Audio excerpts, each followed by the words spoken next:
fois-ci, on va vous présenter une petite machine anglaise, une machine Tisch, qui est en 0,20, qui est équipée en 0,20, c'est-à-dire qu'elle a 2 roues motrices. Cette machine est un modèle réduit qui est construit en 3,5 pouces, c'est-à-dire 89 d'écartement.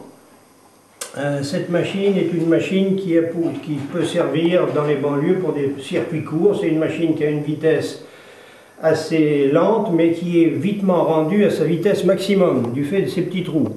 Donc on l'a utilisé dans les mines, pour les banlieues, pour des circuits assez courts.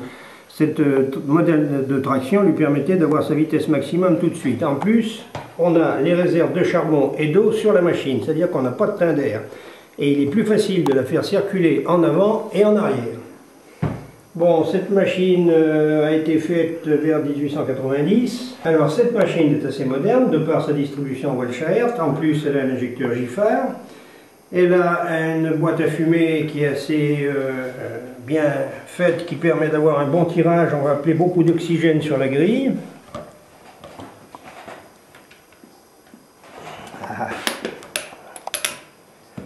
Voilà la boîte à fumée.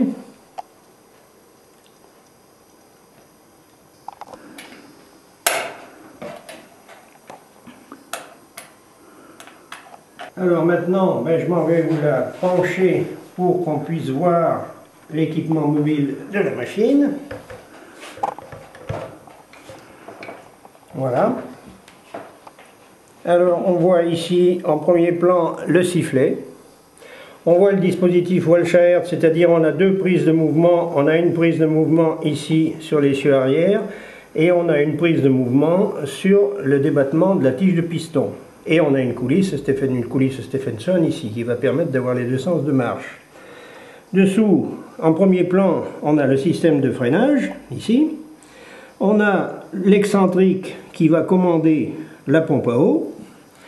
On a la pompe à huile qui est commandée par le déplacement de la pompe à eau, par l'excentrique de la pompe à eau, qui en même temps commande la pompe à huile qui va graisser le moteur.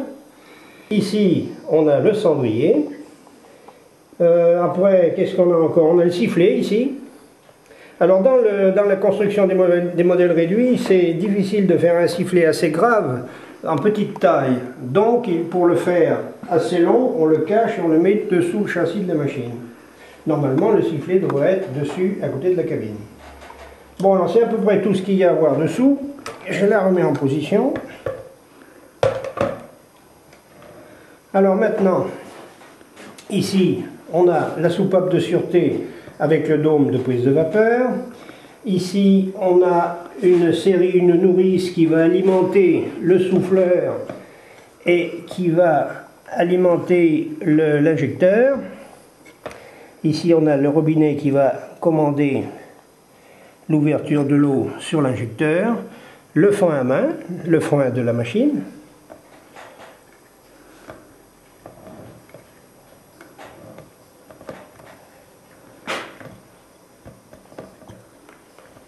On va voir si ça fonctionne. Voilà, les roues ne tournent plus. Donc le frein à main fonctionne. Alors, on a l'inverseur de marche avant, marche arrière, avec des tentes, les différents crans de détente. On a le régulateur, c'est-à-dire ce qui va faire admettre la pression sur les cylindres, la vapeur sur les cylindres. On a ici le sifflet, la manette du sifflet, le niveau. Et là, c'est l'oura pour charger en charbon le foyer. Ici, on a la chapelle d'introduction qui va permettre de faire rentrer l'eau froide dans la chaudière.